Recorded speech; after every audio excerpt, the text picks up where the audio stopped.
آتا ہے تو دیندار لوگ بہت کم رہ جاتے ہیں. تو امام مسموم کو رونے والوں خدا کی قسم بہت نہیں. امام نے جو صلح کی ہے یہ مصالح امت کے لیے کی جانے والی صلح کوئی آسان صلح نہیں تھی. میں جیسے پہلے ذکر کر چکا ہوں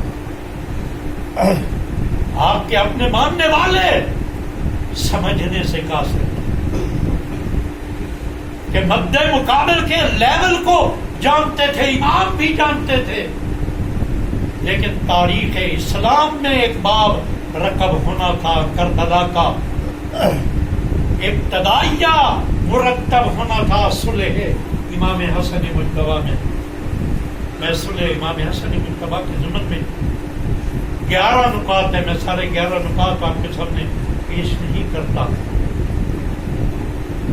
لیکن ان 11 نکات میں سے ایک نکتے کو بھی مد مقابل نے پورا نہیں. اور امام حسن مجتبی نے مرتے دم تک صلح کے ان نکات کو پیش لگا. کردار بتایا جا رہا ہے کہ جنہوں نے آغوش مصطفیٰ میں تربیت حاصل کی ہے وہ امت کی مصلحت کی خاطر دشمن کی شرائط کو کس طرح اس کا لحاظ رکھتے ہیں، اور جن کو دین اسلام کی کوئی پرواہ نہیں ہے، صرف اپنے اقتدار کی پرواہ ہے. لیکن بہت منظور امام ہر وقت ایک تاریخی جملہ میں آپ کے سامنے اور آپ کے سامنے یہ کیفیت واضح ہو جائے گی کہ امام حسن مجتبی نے کس انداز میں یہ صلح کی.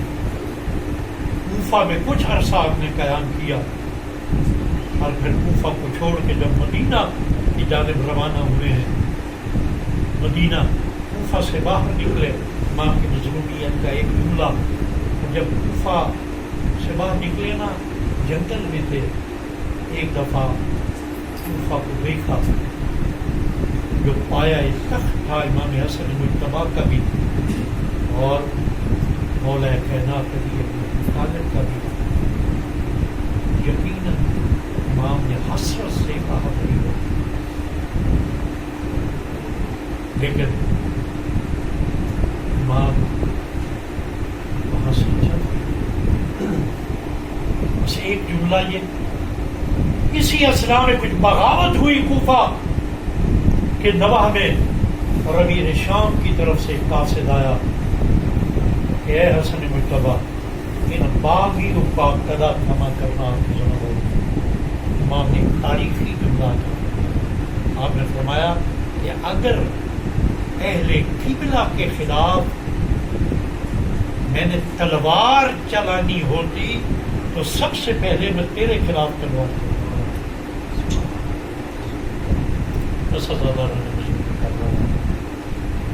یہ مظلوم امام مدینہ میں مرکز علم میں علوم آل محمد کی ترویج کر رہا ہے.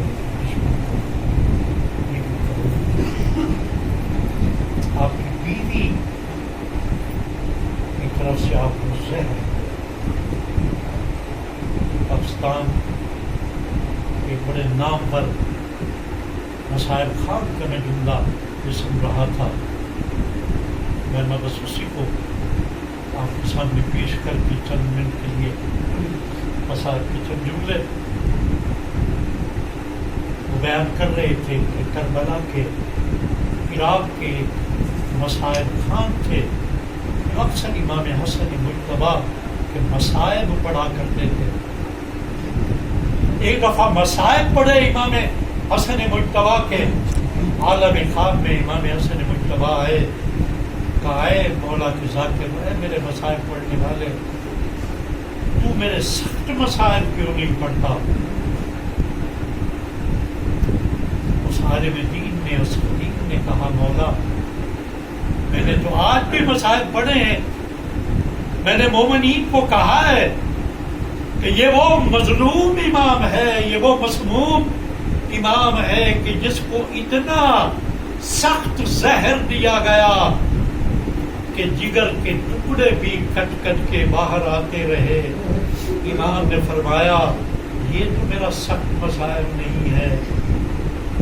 کہا مولا میں نے لوگوں کو بتایا کہ یہ وہ مظلوم امام ہے، وہ پہلا مظلوم امام ہے کہ جس کا جنازہ گھر سے اٹھا پھر گھر میں واپس آ گیا۔ امام نے فرمایا یہ بھی میرا سخت مصائب نہیں ہے۔ کہا مولا میں نے آپ کے ماننے والوں کو یہ بتایا کہ حسن مجتبی وہ مظلوم امام ہیں، وہ مسموم امام ہیں کہ جن کے جنازے پہ تیر چلائے گئے اور جنازہ زخمی حالت میں آیا اور بہنوں نے تیر نکالے جنازے سے۔ امام نے فرمایا یہ بھی میرا سخت مصائب نہیں ہے۔ ہاتھ جوڑ کے کہا مولا پھر بتائیں آپ کا سخت مصائب کون سا ہے؟ کہا اے ذاکر اب میرے مومنوں کو یہ بتاؤ، میرے عزاداروں کو یہ بتاؤ کہ مدینے کی گلی تھی، گلی میں زہرا کا گھر تھا اور زہرا کے گھر کے دروازے کو آگ لگی ہوئی تھی اور اس لگی ہوئی آگ اور اس آگ والے دروازے اور دیوار کے درمیان زہرائے مرضیہ تھی اور دیکھنے والا حسن مجتبی تھا۔ یہ میرا بڑا مصائب ہے۔ وہی عالم یہ بیان کیا کر رہا تھا کہ امام حسن مجتبی جناب سیدہ کی شہادت کے بعد جب بھی مدینہ میں نکلتے اور وہ افراد سامنے آتے جو خانہ بطول، جو دروازہ بطول کو آگ لگانے والے تھے، سید امام حسن مجتبی دیوار کی طرف رخ کر لیتے۔ آپ کے چاہنے والے آپ سے پوچھتے مولا آپ نے ان افراد کو دیکھ کر دیوار کی طرف کیوں رخ کر لیا؟ امام حسن مجتبی ماتم کر کے بتاتے جب میں ان افراد کو دیکھتا ہوں تو مجھے محسن کی شہادت یاد آ جاتی ہے، میری آنکھوں میں خون اتر جاتا ہے۔ بس ازادارو ایک مصائب کا جملہ سوائے امام حسن مجتبی کی میت پہ سب رو رہے ہیں۔ جناب زینب و ام کلثوم بھی رو رہی ہے۔ امام حسین کے رونے کی آواز بلند ہوئی۔ امام حسن مجتبی نے کہا حسین کو میرے قریب لاؤ۔ جب حسین قریب آئے کہا میرے بھیا سب روئیں، آپ نہ روئیں مجھ پہ۔ کہا کیوں نہ روؤں؟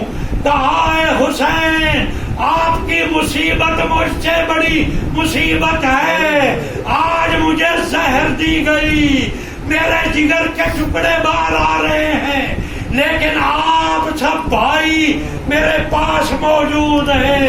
اے حسین تو کربلا میں جب شہید ہوگا تو کوئی تیرے پاس نہیں ہوگا۔ اے حسین مجھے تو کفن دے دیا گیا، میرا کفن بدلا بھی جائے گا، لیکن اے حسین تو ریگزار کربلا پہ بے گورو کفن پڑا ہوگا، تیرے لاشے کو پامال کیا گیا ہوگا۔